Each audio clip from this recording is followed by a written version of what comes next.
hrišćana.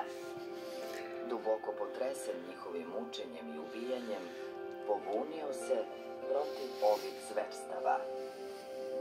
Zbog toga je Bonifatije izveden pred sud i bačen na teške muke. Posečen je mačem 290. godine.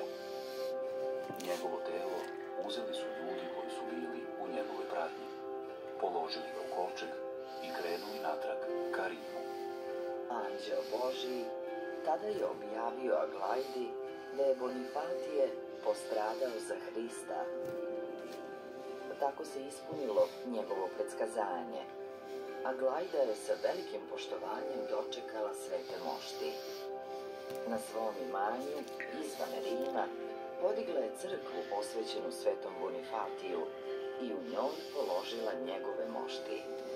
Na svečevom grobu dešavala su se mnoga isceljenja.